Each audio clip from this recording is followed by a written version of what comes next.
Hello friends, आज हम बात करेंगे एक ऐसे फर्टिलाइज़र के बारे में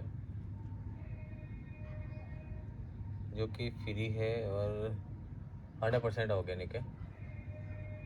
क्योंकि जब हम कोई प्लांट लगाते हैं तो बहुत सारे क्वेश्चंस होते हैं, बहुत सारे डाउट्स रहते हैं। क्या उसमें डीएपी देना चाहिए, खाद देना चाहिए या क्या देना चाहिए, या हमें ऑर्गेनिक चीज़ें उगानी चाहिए। नो डाउट ऑर्गेनिक के अल्टीमेट फ़ायदे हैं, क्योंकि जो हम बेनिफिट्स न्यूट्रिशन देखते हैं वो सारे बने तो ऑर्गेनिक के लिए होते हैं, क्योंकि उनमें कोई भी हार्म्स कहीं भी नहीं लिखे होते हैं कि ये हार्म्स होते हैं, चाहे वो केमिकल से बना हो या पेस्टिसाइड के प्रोसेस से हो। उसमें बेनिफिट्स तो लिखे होते हैं, बट क्या क्या हार्म है इसके वो नहीं लिखा होता। क्योंकि सच देखा जाए तो जो न्यूट्रिशन वैल्यू है वो ऑर्गेनिक के हिसाब से ही बनाई जाती है। क्योंकि केमिकल के हार्म्स कोई भी कंपनी अगर प्रोसेस चीज़ है तो न लिख सकती है, और न लिखने के बाद वो बिकेगा भी। तो इसलिए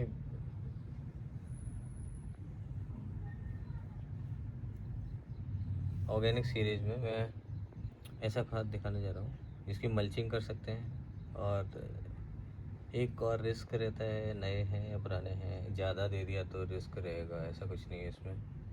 क्योंकि हर चीज़ की लिमिट होती है, मेडिसिन की भी लिमिट होती है, हर चीज़ की होती है। बट मोस्टली मल्चिंग कर सकते हैं। और ये मल्चिंग के अलावा इसका न्यूट्रिशन वैल्यूज़ भी होते हैं, तो डबल वैल्यूज़ कह सकते हैं। और ये डायरेक्टली न्यूट्रिशन नहीं देता, लेकिन इनडायरेक्टली ये प्लांट को न्यूट्रिशन देता है।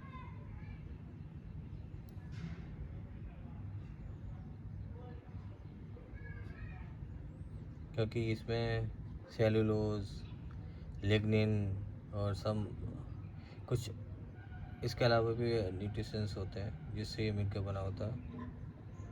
और सबसे जो इम्पोर्टेंट कंपोनेंट है NPK, अगर उसकी बात करें तो इसमें नाइट्रोजन होता है। हालांकि बहुत ही कम मात्रा में होता है, बट नाइट्रोजन होता है। और क्योंकि नाइट्रोजन किसी भी प्लांट की ग्रीनरी के लिए रेस्पॉन्सिबल होता है। ये जो ग्रीनरी देख रहे हैं ये नाइट्रोजन की वजह से होती है। क्योंकि ये जो ग्रीनरी है ये क्लोरोफिल की वजह से होती है, और क्लोरोफिल नाइट्रोजन से बनता है। जब भी पत्तियाँ लाइट के संपर्क में आती हैं तो प्रकाश संश्लेषण की क्रिया होती है, जिसमें कि ये लोग ऑक्सीजन छोड़ते हैं और कार्बन डाइऑक्साइड लेते हैं और अपना क्लोरोफिल बनाते हैं।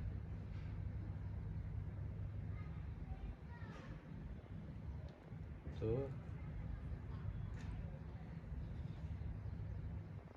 एक तरह से नाइट्रोजन का काफ़ी बड़ा रोल है किसी भी प्लांट की ग्रोथ में, ग्रीनरी में। अदरवाइज ना प्लांट की ग्रोथ रुक सकती है, ग्रीनरी नहीं रहेगी।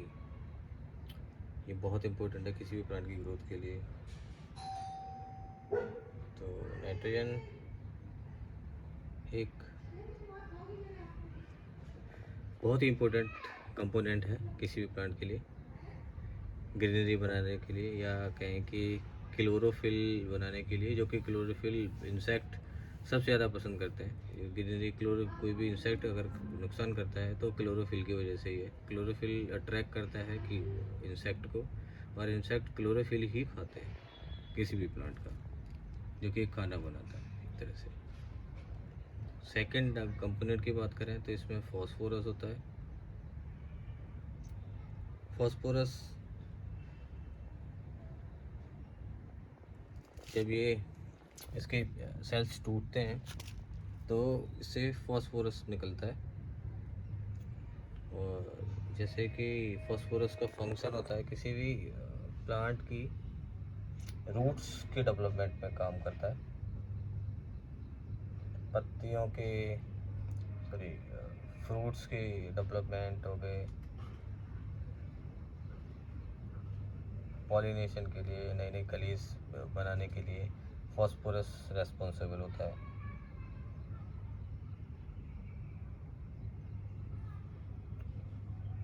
या सीधे सीधे सिंपल वर्ड में कहें, ये जो फ्लावरिंग रहती है, अच्छी फ्लावरिंग के लिए फॉस्फोरस ही रेस्पॉन्सिबल होता है। अगर फॉस्फोरस की कमी नहीं है, फॉस्फोरस दिया जाता है, तो फ्लावरिंग अच्छी होती है, न्यू लीव्स कलियाँ आती हैं, उसमें फल सेट होने की सिचुएशन बनती है, क्योंकि ये किसी भी प्लांट के लिए खासा इम्पोर्टेंट है। तो नाइट्रोजन भी इसमें होता है, फॉस्फोरस भी होता है। जब ये सेल्स टूटते हैं, ब्रेक डाउन होते हैं, तो फॉस्फोरेट बनता है, जो कि रूट्स ग्रोथ के लिए बहुत रिस्पॉन्सिबल है, फ्लावरिंग के लिए, फ्रूट सेटिंग के लिए बहुत इम्पोर्टेंट है। और अगला कंपोनेंट जिसकी बात करें, पोटेशियम। तो इसमें पोटेशियम भी होता है इसमें, जो कि एनपीके का थर्ड पार्ट है। और ये भी किसी प्लांट की ग्रोथ के लिए बहुत ही रिस्पॉन्सिबल है, क्योंकि ये वाटर ऑब्जर्व करने के लिए,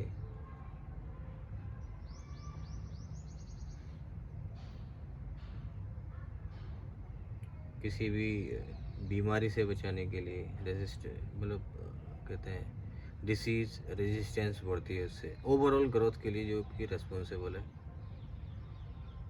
रूट के इनटेक के लिए,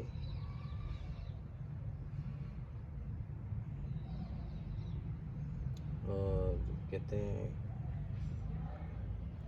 जैसे कि इम्यूनिटी बढ़ाता है। अगर प्लांट में पोटेशियम सही मात्रा में है, तो वायरल इन्फेक्शन से तो प्लांट बच ही जाएगा। मोस्टली कह सकते हैं कि एक तरह से रोग से लड़ने की क्षमता पोटेशियम देता है। पोटेशियम और भी चीज़ में होता है, बट पोटेशियम इसमें होता है।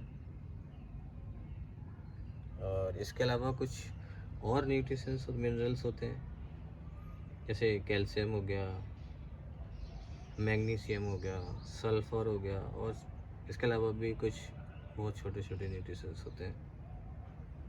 और अगर हम जैसे कि हर चीज़ के पॉजिटिव और नेगेटिव एस्पेक्ट होते हैं, तो अगर ओवरऑल हम पॉजिटिव एस्पेक्ट में देखें,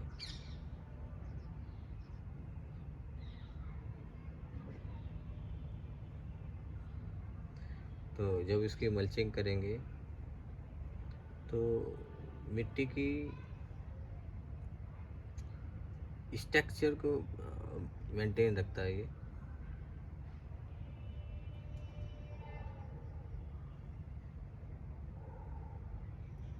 या सीधे सीधे कहें, मिट्टी के स्ट्रक्चर को थोड़ा सा इस्टेब्लिश करता है, जो कि काफ़ी सारी चीज़ों के लिए रिस्पॉन्सिबल है। और अगला पॉजिटिव एस्पेक्ट है कि स्लो रिलीज न्यूट्रिशन होते हैं। ये बहुत ही यूरिया और इनमें क्या होता है, फास्ट होता है दिया और इंस्टेंट।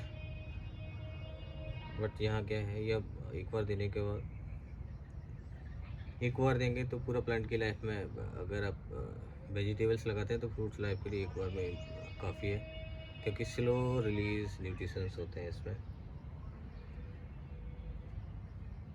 और सबसे इम्पोर्टेंट बात, ये सॉइल के मॉइस्चर को मेंटेन करने में बहुत ही इम्पोर्टेंट रोल निभाता है। और क्या है कि मॉइस्चर मेंटेन रखता है, बाष्पोत्सर्जन की जो क्रिया होती है, या जैसे कहें कि पानी जो उड़ता है धूप पड़ने से उसको रोकता है, तो मिट्टी के मॉइस्चर को बना के रखता है।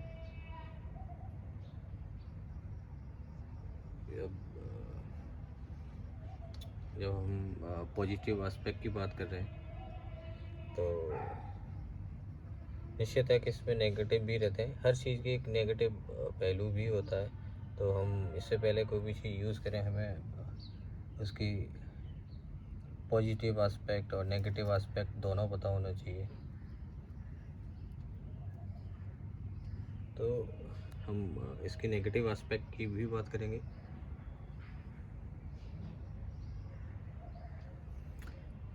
पहला नेगेटिव एस्पेक्ट ये रहता है कि इसमें जो न्यूट्रिशंस वैल्यू रहती है वो बहुत ही कम मात्रा में होती है।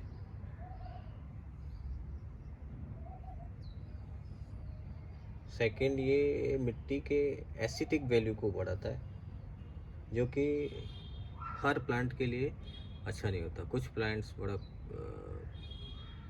अच्छा फील करते हैं, उनको एसिडिक सॉइल की ज़रूरत होती है, या एसिडिक सॉइल में वो खुश रहते हैं। इसके अलावा ये इंसेक्ट को अट्रैक्ट करता है। और अगला नेगेटिव एस्पेक्ट है, स्लोली ये न्यूट्रिशन वैल्यू देता है। तो ये ओवरऑल मैंने आपको बताया, ये सीक्रेट खाद है। आई थिंक आपका नाम समझ में आ गया होगा। ये ग्राउंडनट सेल है, इसको मैंने ग्राइंड कर रखा है।